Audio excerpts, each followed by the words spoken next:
Welcome to the Flawed Workshop Podcast with me, your host, Nancy Art Music. And me, your co-host, Alex Roberts. Today we are here with... Megan Darragh. Woo! Thank you so much, Megan, for joining us. And we're very excited to hear a little bit about your work. If you could indulge us, please tell us your origin story, how you started writing. So as a kid, I always loved reading books. My mum would read to me every night. I thought that it'd be really cool to be an author. But then what put me off was with traditional publishing, the amount of rejections you get. Oh, and yeah. So that really put me off. And so then a few years ago, one of my friends told me about self-publishing.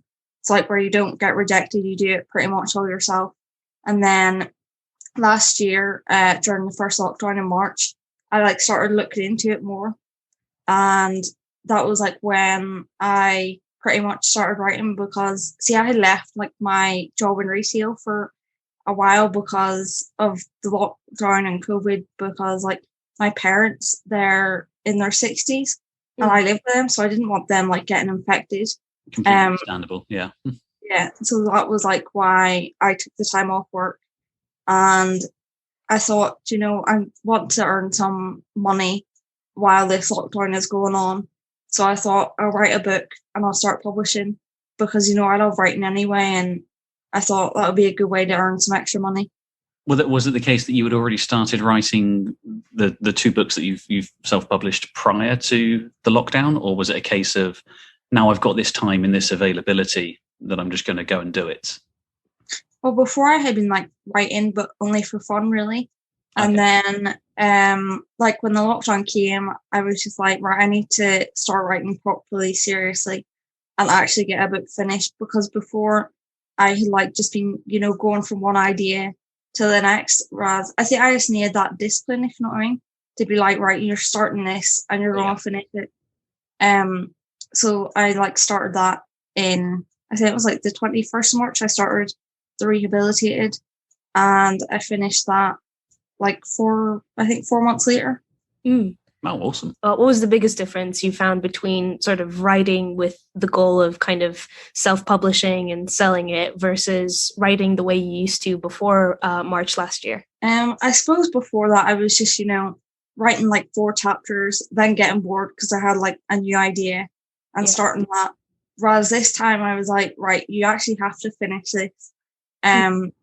So I was more determined to finish it because I thought I could self-publish this and, maybe make some money possibly in the future, become a bit more famous. So that was it really motivated me to stick with the story because I knew that if I didn't finish it, then I was never going to be an author. And that was just I didn't want that to happen. I really wanted to be a proper published author. Yeah.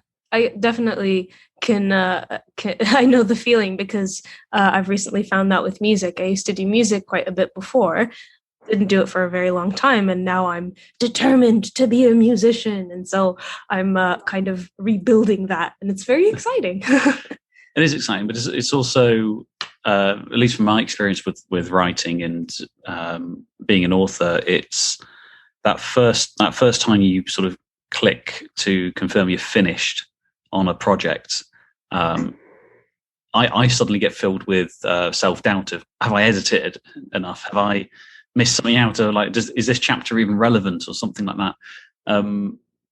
Did you find that there was that sort of cliche of, it's never truly finished with art? I didn't really find that, no. I suppose I hadn't a pretty good outline beforehand. I'd written out what was going to happen in each chapter.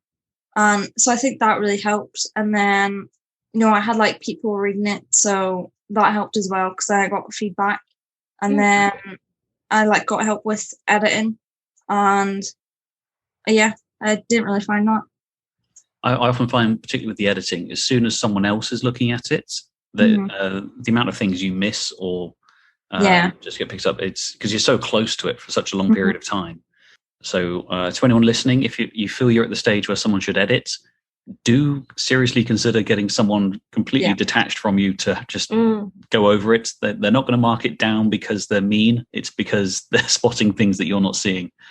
It's true, yeah. So what was it? What was it like when you were arranging readers? Was it sort of a group of beta readers, or was it friends and family? A bit of both, or?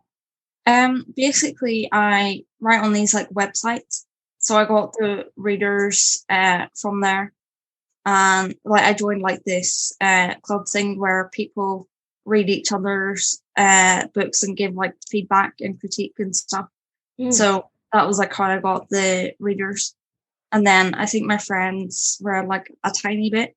And then my parents and my sister read it as well, I think. Yeah. I noticed that the two apologies, I didn't have enough time to read them before we started this interview, but I do love a good romance novel. But it's kind of romance novels with a twist. So Rehabilitated is a zombie apocalypse romance, and Protected by the Boss is a mafia romance. They already sound a little bit more exciting than I think like the, sort of regular just boy meets girl or whatever that is. Is that kind of what motivated you to combine genres? I don't know. I get loads of different ideas for like different genres. I don't know.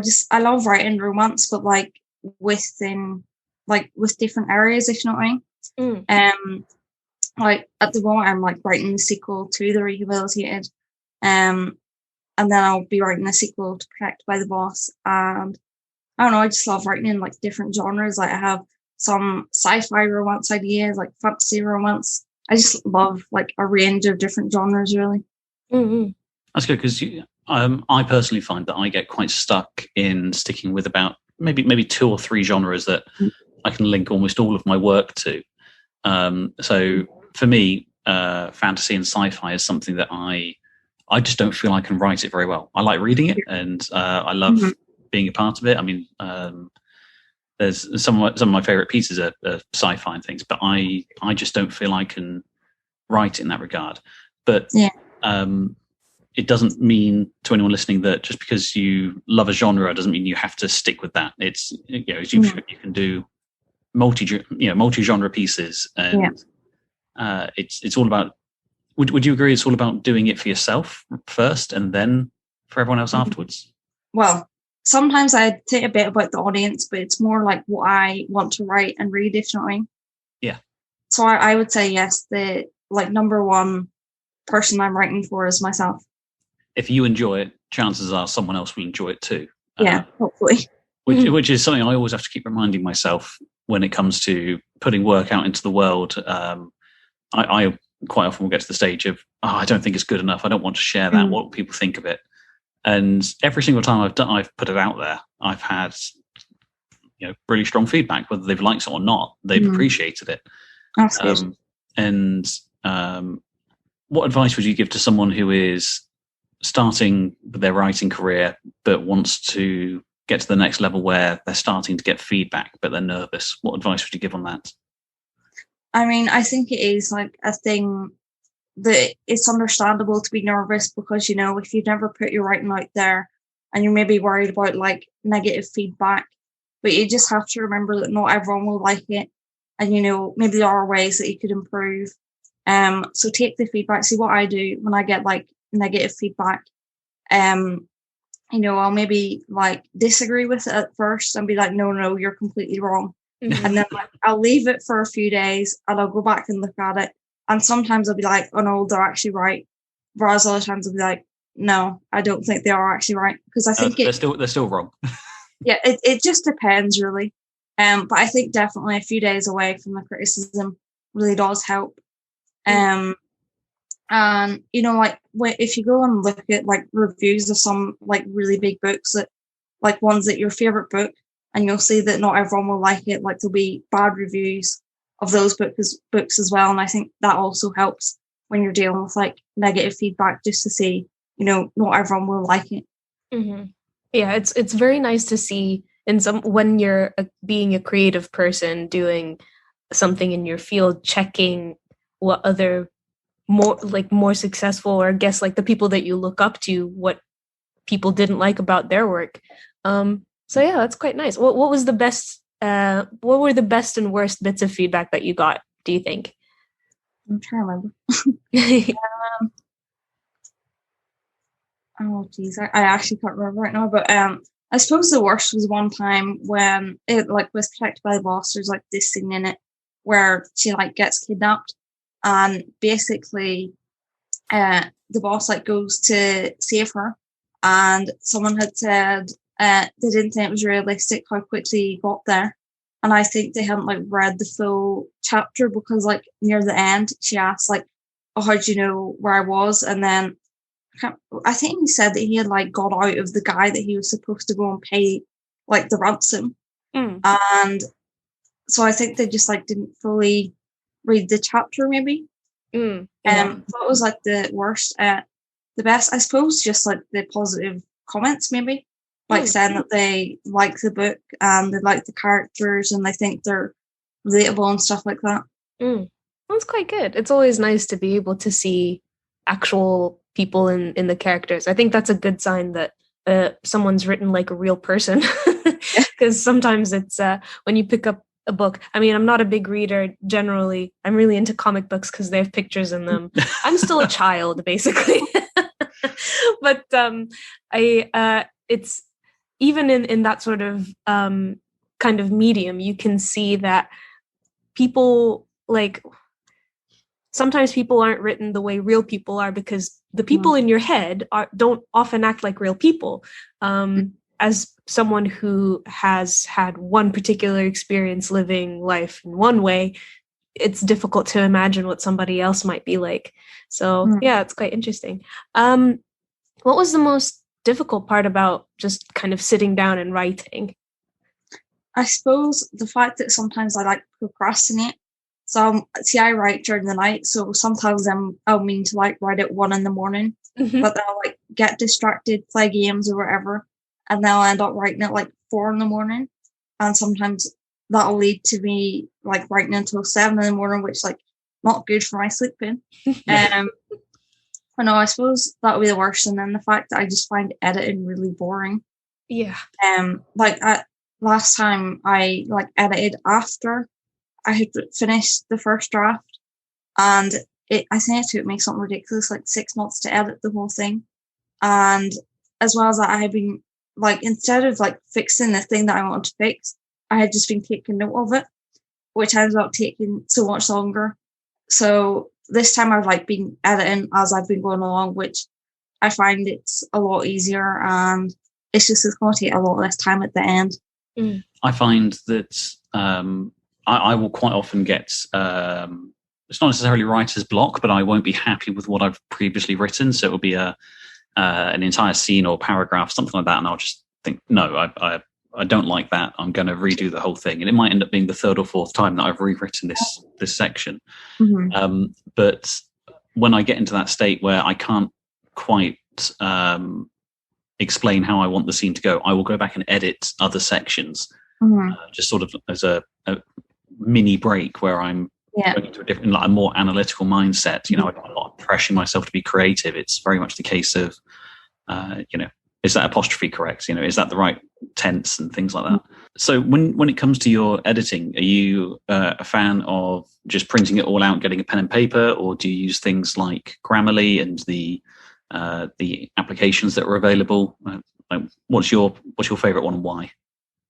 So what I would do is I would I write in my phone notes, and then I like copy and paste it in this thing called Pro Writing Aid. Because see, Grammarly, I find sometimes it bugs up a bit. Like it'll end up adding. I remember one time it added like 5 commas in a row, and I was like, what? So I stopped using that because it was a little bit buggy for me. So I started using this one, Pro Writing Aid. It's American, which is a bit more like difficult because it'll try and change my British spellings to American ones. So I just have to like swipe that. But it like got to get rid of all the Z's. Yeah. But it like fixes other stuff for me, and then I put it into a Word document. well, obviously I like look over it in the phone notes as well, actually. And then I like to put it on into the Word document, and then that's like how I do editing, really. Okay, cool. Because in my day job, I do an awful lot of editing, and I find that the best way is to, well, for me at least, I usually have everything in a Word document or something similar, and then if I convert it into a PDF, but I'll change the font and the sizing of it for printing, and then you suddenly notice a lot more because it's just slightly different. And then print it out and sort of with a different, coloured pen, go through, cross everything out, and ruin everything, and point out all the terrible basic errors I've been making. I do tick the good bits, and I occasionally will put a smiley face on it and then give it to someone else for editing. Oh, that's good. For my own work, because I really like that sentence and sort of a subtle thing to them of saying, don't delete this, don't change that. I like this one. Oh, I see what you mean. Oh, okay. Yeah, I guess that makes sense. If you really like something you've done. I didn't know you did that. It's quite funny. The last couple of weeks I've upgraded the smiley faces, and I drew a couple of them as complete stick figures, but in suits and ties, and then handed it to my boss. So that actually sounds like procrastination to me. As somebody who procrastinates. Okay, so I'm not like drawing a Picasso or a Mona Lisa or anything like that. It's a quick sort of little stick man sketch in the margin. But a suit and tie, that's a lot. Anyway. I'll draw one super quickly now for you to show how quickly No, that's okay. Thank you. Cool. So you said a friend kind of told you a little bit about self-publishing. When you were researching it, was there anything in particular that drew you to publishing on Amazon versus, or did you try and also print it physically and sell it to bookstores, anything like that? Well, I picked Amazon because I would use that myself for like buying stuff. And like I like Amazon, and as well as that, it just seemed like the one that has the biggest market as well. And like they have the Kindle Unlimited, which because if I didn't go with Kindle Unlimited in some countries, I would only get 35% royalties. Whereas in Kindle Unlimited, I get 70% in all countries on the ebook sales. So that was like the main reason that I went into Kindle Unlimited. And as well as that, I don't know how I like to use other sites, if you know what I mean. Like, I'd have to like format it all myself again. And, because I'm in Kindle Unlimited, I can't do the ebooks on like anywhere else. And then the paperback, I have the paperback on Amazon as well, but I didn't really want to do it on other sites because I think you have to pay like £80 for an ISBN thing. Whereas with Amazon it was free, so that kind of put me off in the fact that I'd have to reformat it all, and I found the format in the paperback pretty difficult already, so it'd just be more hassle. And I'm like happy with Amazon at the moment. So what was difficult about formatting the paperback? Well, I had never done it before, so I think that was one of the problems. And it like when I did it, I had to get the cover adjusted. That was a wee bit hard. And then the interior, I had done it all on like Microsoft Word, and they said they preferred PDF. So I like converted it to a PDF. And then the writing, when I looked at it on like a normal size book, let's say they have a preview thing, and the writing, like it kind of looked outside, like too big, like outside the margins. And it also looked very small. And then, so I made the trim size like a lot bigger. And then the book arrived at my house, like the proof copy. And like it was far too big. It didn't look like a normal book at all. And the writing was tiny with like big massive spaces between the writing as well. Like the paragraphs. And so then I got help with it, and like the next time I just uploaded the Word document, and then I got like a smaller trim size, like the ones that they recommended up at the top. So it was sort of a trial and error. It was my first time I'm learning kind of thing. Yeah. So, yeah, I think that was the main problem. It's like a lot easier now. because for my poetry collection that was first published, Nancy formatted it, and you did all that as a sort of surprise for me first time round. And I can remember you sort of, I think it might have been the Word document stage, just yelling about how the contents page wasn't working. It was awful. So it's a case of stick with it. You will get there eventually. It is frustrating, but the next time you do it, you're going to know how to do it better, and you're going to be able to do it in a far quicker way. Yeah, so, definitely. So for your sequels, are you imagining that it's going to be a really quick, slick, easy process because you've already nailed it once before? I mean, hopefully. Like, I remember, like, the last time I was formatting the Protected by the Boss paperback, and I hadn't inserted the page breaks. I'd just been, like, tapping enter. Okay, yeah.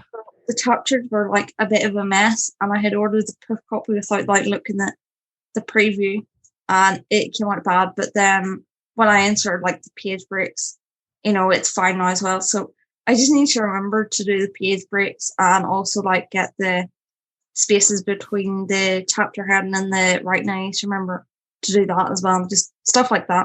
I wish that because we all grew up with, well, for me anyway, I grew up with Microsoft Word being a big part of my entire school career. So it's a little crazy that we don't get taught how to properly format something in Word, because growing up, I was always like, even when doing my dissertation, I was discovering things that help you organize a document. And it was like, whoa, why isn't this a feature? Like, I feel like Bill Gates should be screaming and shouting about how amazing page breaks are and like what that paragraph symbol actually does and stuff. I think I found that during my dissertation, I learned a lot more about the formatting and presentation side than I had previously.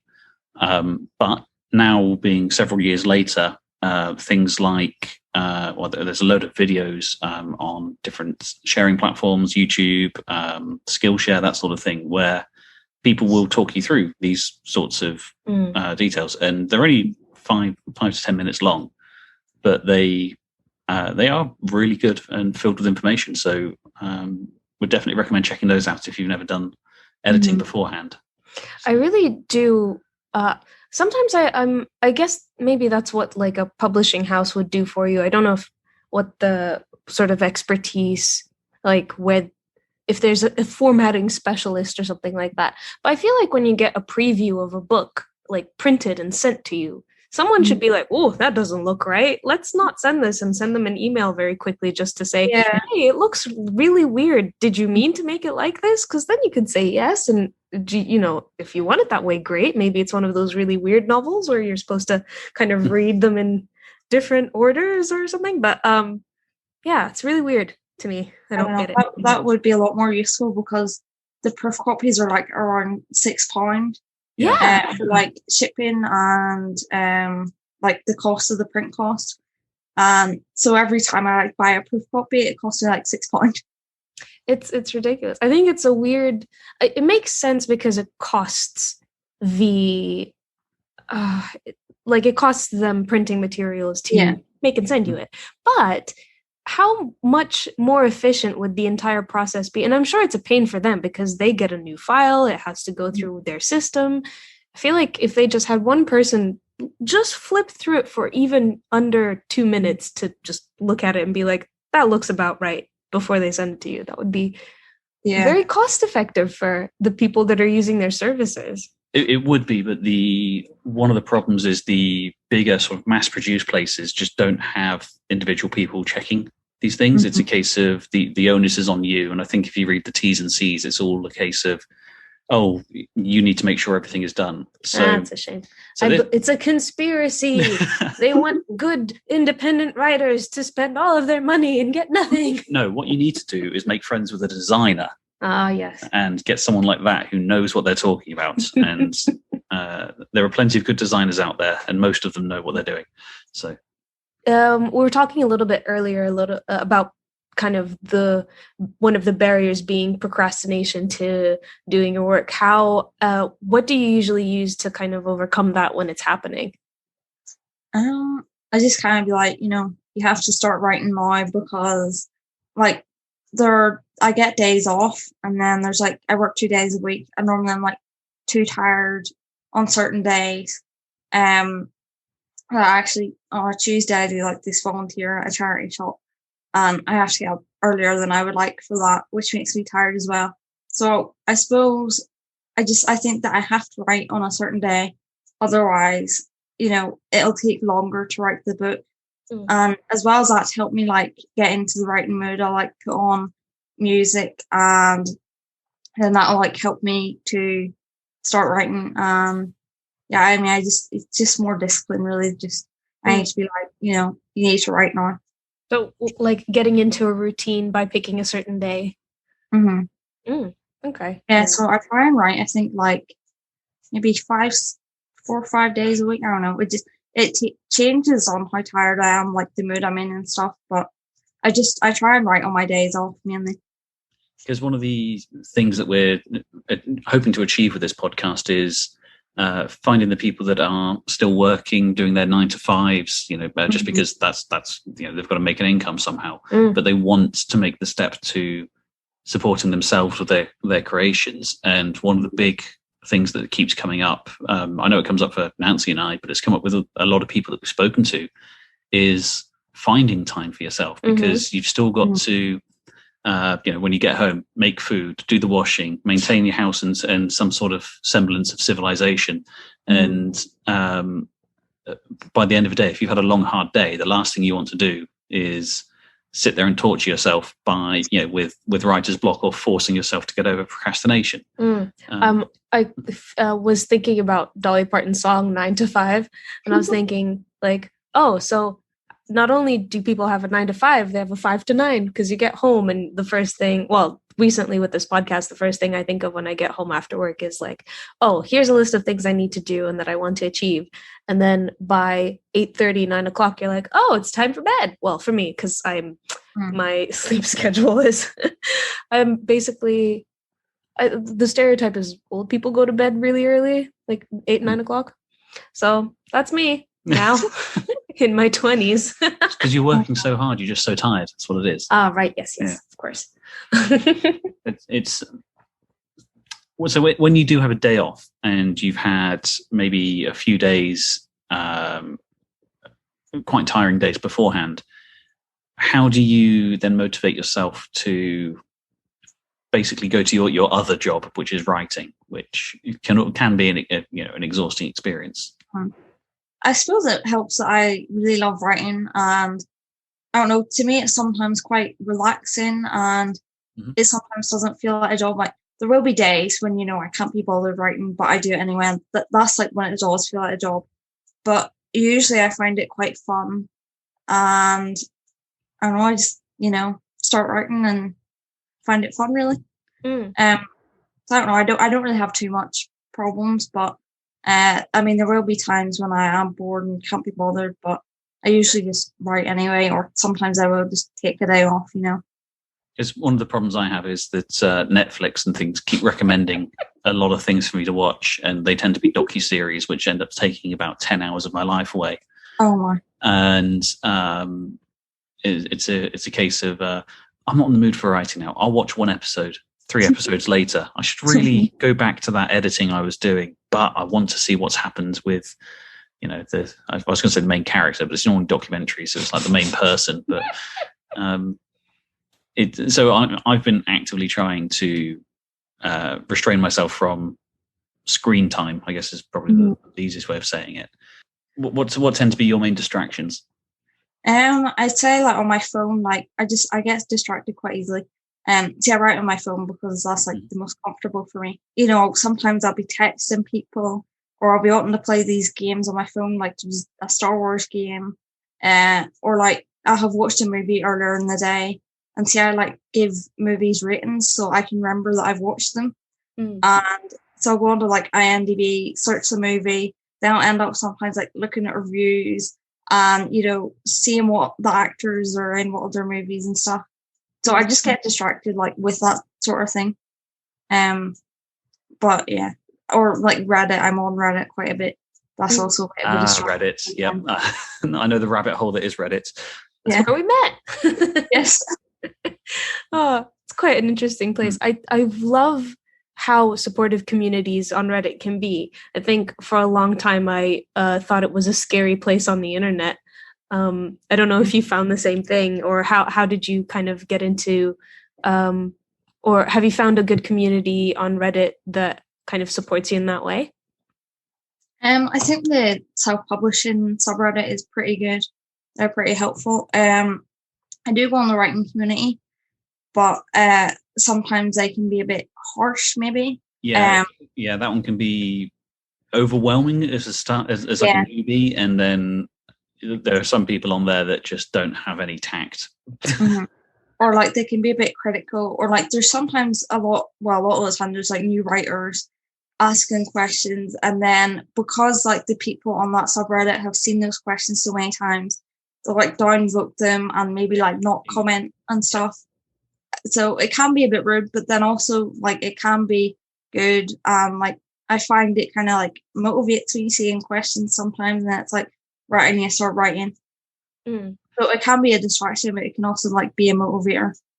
So there's a writer's prompt one as well, which I think is pretty good. And I've tried it a couple of times where I would just take the prompts that just do not interest me at all, the ones that I scroll past. And so I'll click on those and try and use those to clearly do something that doesn't spark any interest or imagination for me. And it's really outside the my comfort zone of writing. So the communities can be really good for that. But the main writers one, I think, is sort of a lot jumping in the deep end for a lot of people. Yeah. I can imagine that it's quite intimidating to share your work, but the way you made it sound was kind of very logical and a little bit like easy because of the logic that you applied to it. If you don't share your work, you won't get feedback, so you won't know what it's like. I think that's where writing communities, wherever you find them, Reddit or Facebook or wherever, they can be so helpful for that reason. And despite the internet sometimes being a scary place full of people who are harsh, I think there are more people that would rather help than hinder, which is really quite nice. Yeah, there was a really good one, which was this was probably a few months ago now, and someone had just posed a question saying, I've got a conflict with two characters in my thing. This is like the setting for it, but I just don't know how to draw it back into the main story arc. And there must have been about 150 comments of people giving their feedback and comments, and just tidbits of advice of how to keep the main thread of the story going through their dialogue and things. It was more that it was just really reassuring to see that there are people taking the time out of their day to help someone who is either starting, struggling with something in their own creative process, which I think also sort of helps motivate for podcasts like this, because there are people out there that do have niches that want to feel less alone. And how did you approach something like world building? Because I'm only assuming, I think, correct me if I'm wrong, but romance is sort of what seems like the main theme for your writing so far. But as you have things like the setting is a zombie apocalypse for one of them, how did you approach the world building in that sort of scenario? Is there a lot of lore? I suppose I kind of worked things out as I go along in that sense for world building. I mean, I did like write a few things, like I'm trying to remember what I wrote on. Well, like The Cure, that's like a big part of it. I kind of worked that out as I was writing it. Like day one, a zombie becomes calmer. Day two, zombie starts talking a little bit, whatever it was. I think it was like up to day 14 it went up to. So I kind of figured that out like as I was writing it.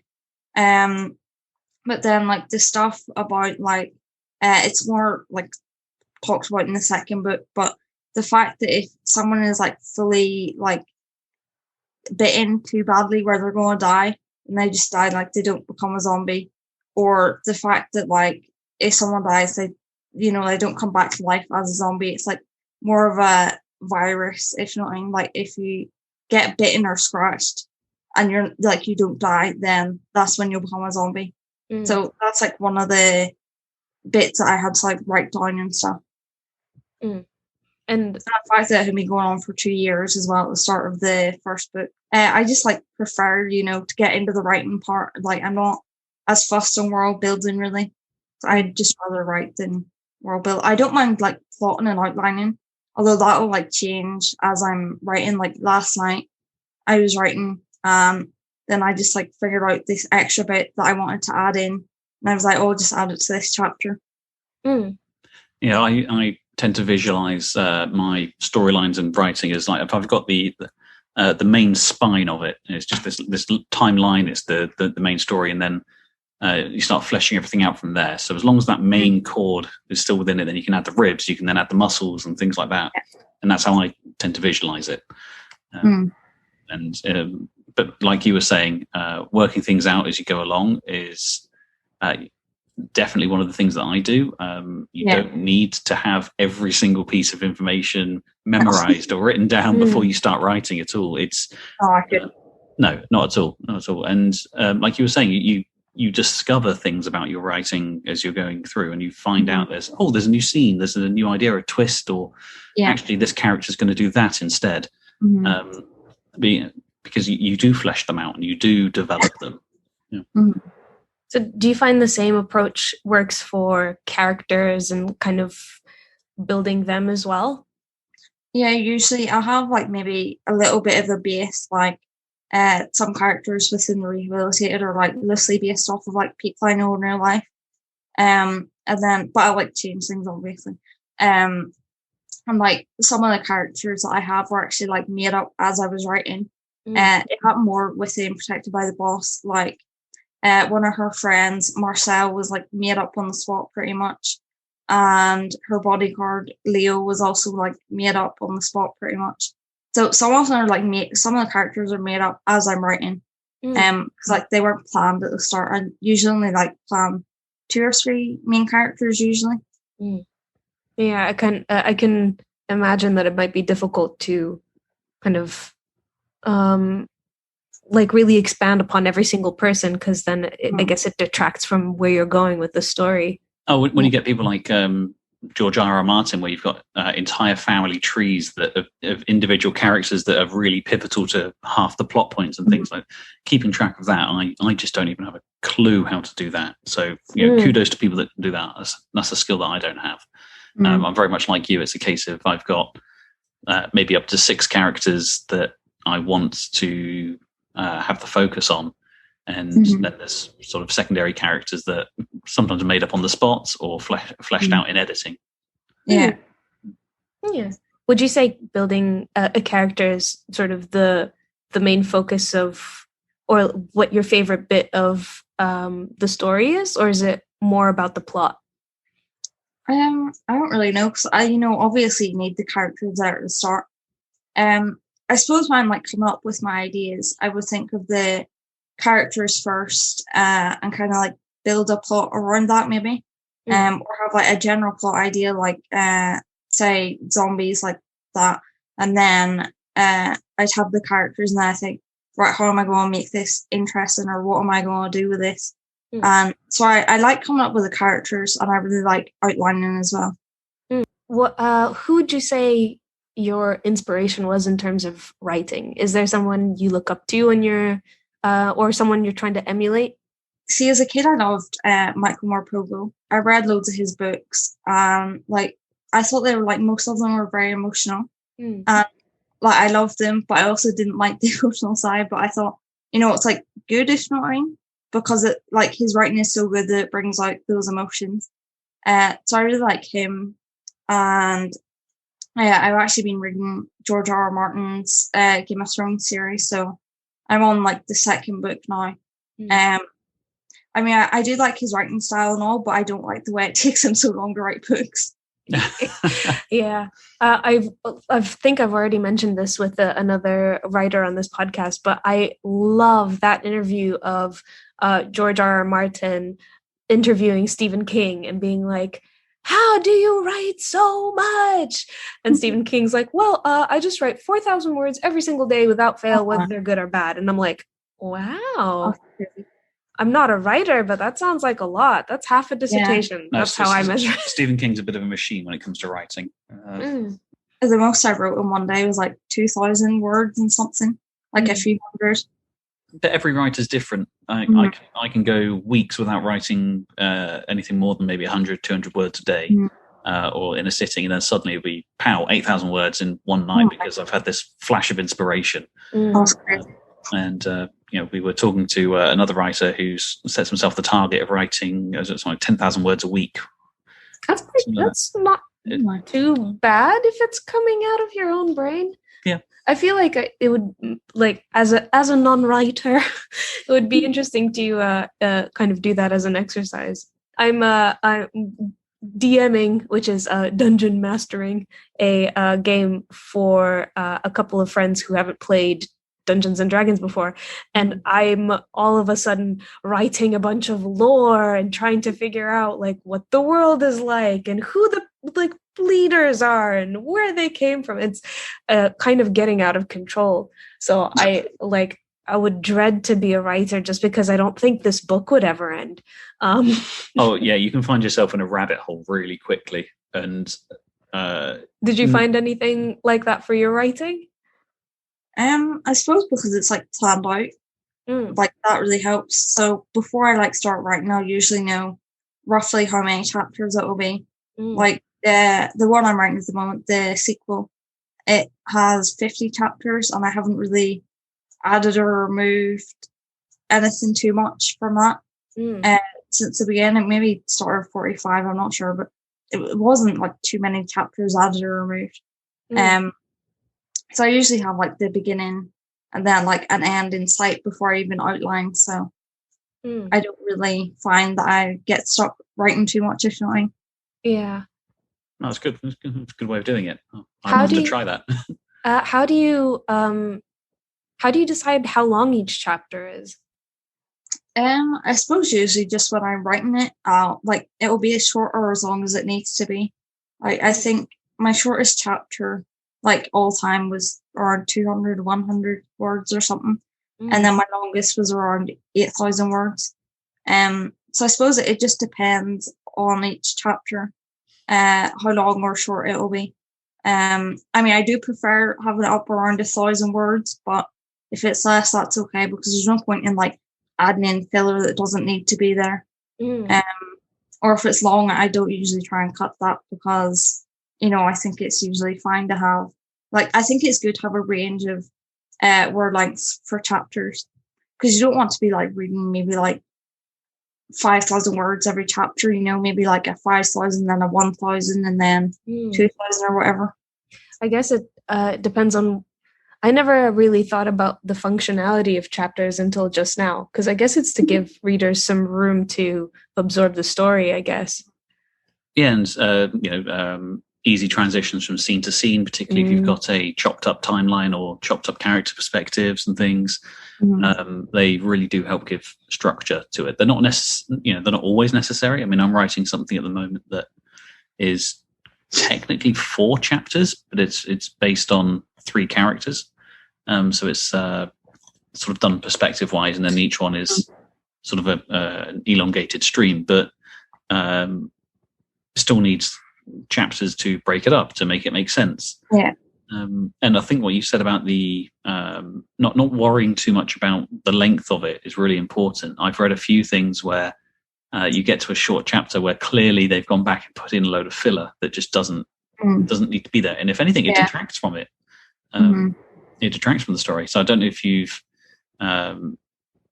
come across that before, where you think, oh, I must put some more in because it's too short, and then realize that it's sort of a wasted time. I mean, it has happened sometimes where I want to make this chapter longer. Like last night, I think I got to around 500 words, and I was like a bit bored, kind of, and then I was like, no, but you need to keep writing. You need to get to at least 1,000. Then, like, because I was thinking I need to add in more things, I actually ended up coming up with another sort of like little bit of plot. And I thought that like added to it, which I thought it was pretty good. Like, because sometimes when I force myself to write a bit more, I actually end up coming up with more like interesting ideas. And what kind of makes you push yourself a little bit further like that? I suppose because I'm like nearing the end. I only have 8 chapters left at the moment, and I kind of rather be up at like the 60,000 words than below that. So that's like motivating me a bit more because like I've worked out I need to write I think 1,300 words each chapter now to get to that. So that's kind of what's like motivating me to write a little bit more. The end is in sight. Yeah. Yeah, it sounds like I think from the people that we've talked to, I don't know if this is your view, I think you're probably the most disciplined person that we've spoken to, in that like the goals are very clear, you know exactly when to do them and that they have to get done, which is very nice to see. I think it's rare, and I'm excited that you're on here so that you can kind of it's kind of like a different perspective on how to actually action your creativity and make sure that it gets done. Because I'm someone who has a bunch of ideas. Often I'll start things, I won't finish them. So kind of like, I think what I'm getting from what you've said is that your perspective on writing, when it didn't really have a purpose, you did it for fun, but you could realize that if you attached a motivation and a goal to it, you could do it in a more disciplined way, and that gets you results, which is 2 amazing books so far. Thank you. Yeah, that's really, really nice to see. Yeah, it's so cool. Yeah, we've spoken to a lot of people, and every single person has a different process. Every single person has got different levels of structure, productivity, when and why they do things in a certain way. So it's been really refreshing to hear, another, for me at least, another writer's side of things, coming from the writing side of stuff. So. One thing I do wonder is if let's say Penguin, because that's the most famous one that I know, anybody like that came up and said, we'd like to take you on board, would you remain independent or would you go with them? No, I think I'd still be doing self-publishing, mainly like with self-publishing I have like full creative control, and that was one of the things that I really wanted, because I don't want someone telling me, oh, take out this scene, take out this character, as well as like probably if they came to me I'd be like earning enough that I wouldn't need them, if you know what I mean. Because I think traditional publishers usually only go for like someone who is self-published, who's like selling millions or whatever. And you know, with self-publishing, I earn more of like the sales, which I also like. I mainly like the full creative control, really. Oh, and also as well as that, actually, I like to publish, you know, when I'm ready. Whereas I think with traditional publishing, it can be a lot slower, which I wouldn't like, or deadlines. I would not like that either. Because I mean, I kind of do self deadlines, but if I don't meet them, it's fine. Whereas with traditional publishing, you probably get in like a bit of trouble, which I wouldn't really like. So I'd probably just stay with self-publishing. So when COVID and everything is over and we can all sort of start going back to events and things, will you be showcasing your work at sort of writers' conventions and book exhibitions and things? Is that something that's crossed your mind? I don't know. I mean, I think it would be interesting to do, but I have no idea like where those would be in Northern Ireland or when they happen or anything like that. And I don't know if I'd even be able to like, you know, get there and sell my books, you know what I mean? Because I think maybe they lean more towards traditional publishers.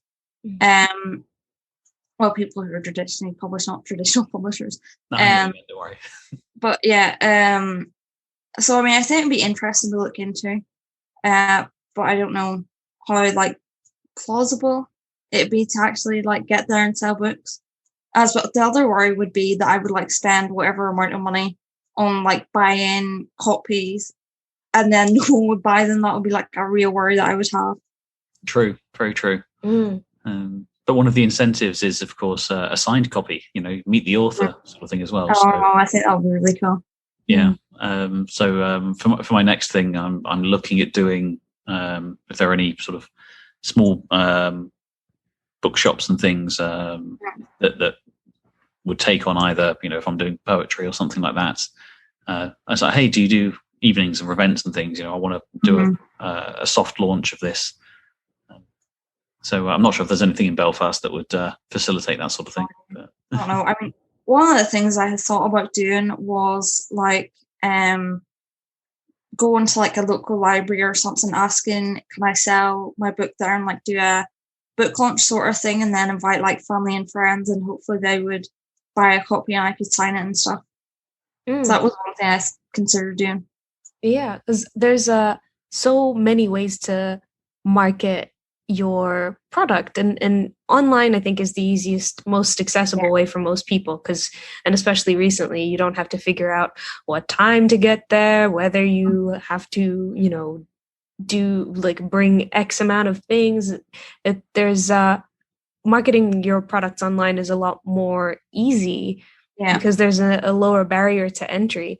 But it's always as somebody who goes to Comic-Con and specifically kind of heads over to the like independent artists aisle, it's always really nice to be able to meet people that you're a fan of like straight away. So there's a value in that as well, because kind of promoting your stuff online often can be a bit disconnected if you don't really it's just harder to connect with people sometimes online to get a really personal touch to what you're making.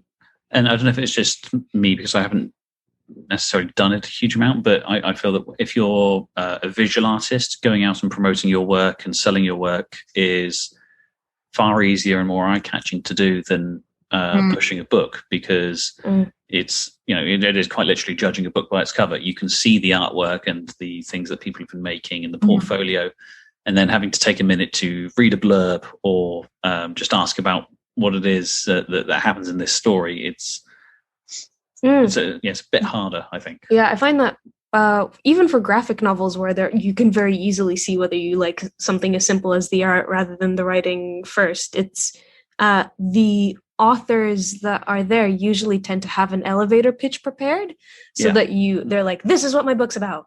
Are you going to like it? Please like it.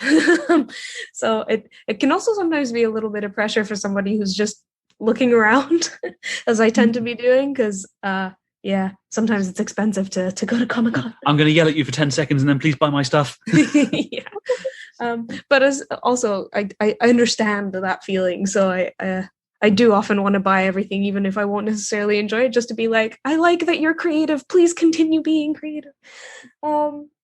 Speaking of art, were you? Did you pick the images for your covers?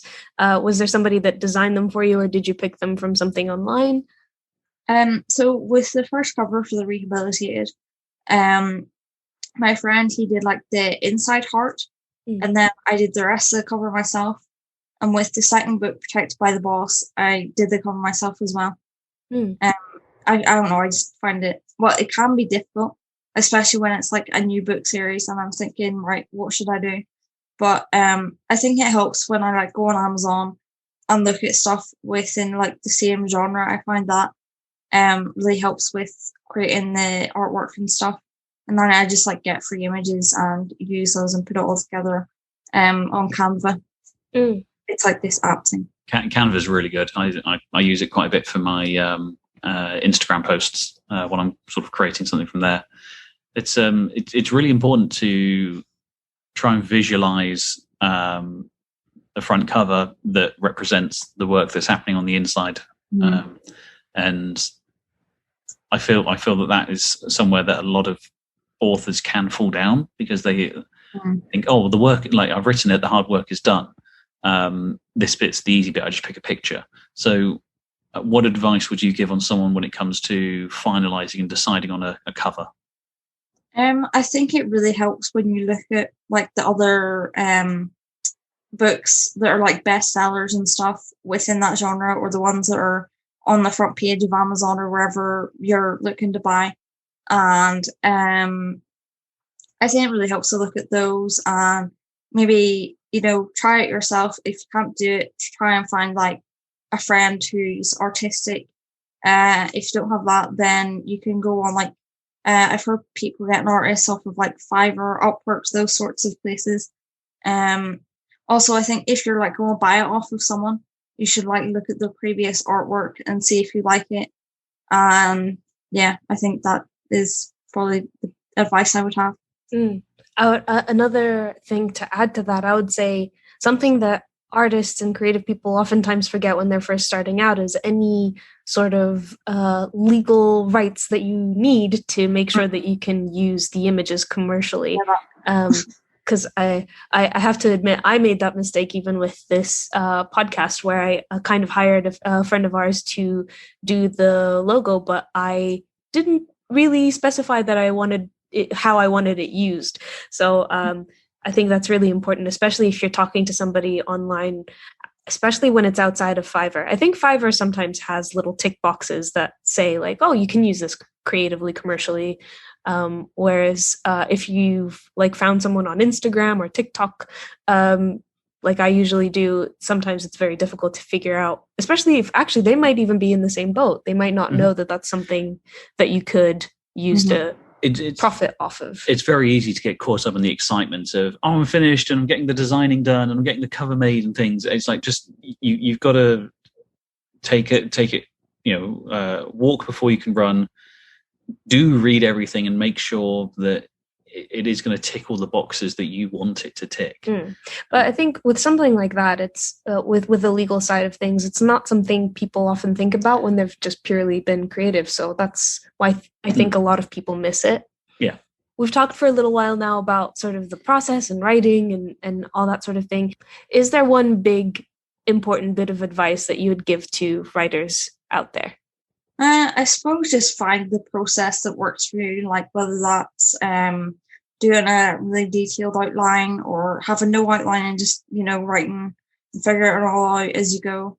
I think a routine also helps, like maybe if you try and write every day, that might work for some people, whereas some people it might just be a few days a week works better for them. Or like having word counts, that sometimes works for people. I don't really have a word count really. I try and like get a chapter done instead of being like so strict. And then I find if it's getting a chapter done, I usually end up writing more than 1,000 words anyway. Another thing is like, don't feel guilty if you don't. Like if you take a day off, like don't feel guilty. Definitely. Because like you need days off. Like even I need days off. I think that would be the main advice I would have probably. That's lovely. Thanks for that, Megan. So, Megan, where can we find you online? Well, if you look up Megan Darragh on Amazon, I should come up. Both my names, they're spelled Megan and then Darragh. And then I'm on Twitter, Megan Darragh 3, Instagram, Megan Darragh Books, Facebook is the same, Megan Darragh Books. My website is megandarraghbooks.wordpress.com. Excellent. And people can go onto Goodreads and leave reviews and comments on, so it's Protected by the Boss and The Rehabilitated. Yes, those are our two books. And the sequel to Rehabilitated should be out soon. Lovely. Yeah. I look forward to it. Actually, yeah. Do you have a particular date for the next, for the sequels coming out or not yet? Not really, but well, there's like 8 chapters left. So hopefully it'll be end of the month, start of next month, but I just don't know. I can't put an exact date because I don't know. I could get sick or I could become too tired to write and it just gets delayed. But yeah, hopefully no later than by the end of the next month, which I don't think it will be that late, but yeah. A summer release. Excellent. Perfect. Well, thank you so much for joining us on the podcast.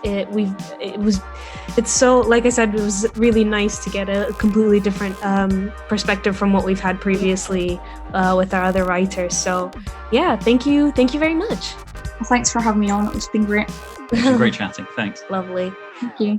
I have been Nancy Art Music. You can follow me on TikTok and Instagram at Nancy Art Music. Alex, where can we find you? I'm Alex Roberts, and you can find me on Instagram at Alex Roberts Writer, and you can find my first collection of poetry, Empire, on Amazon.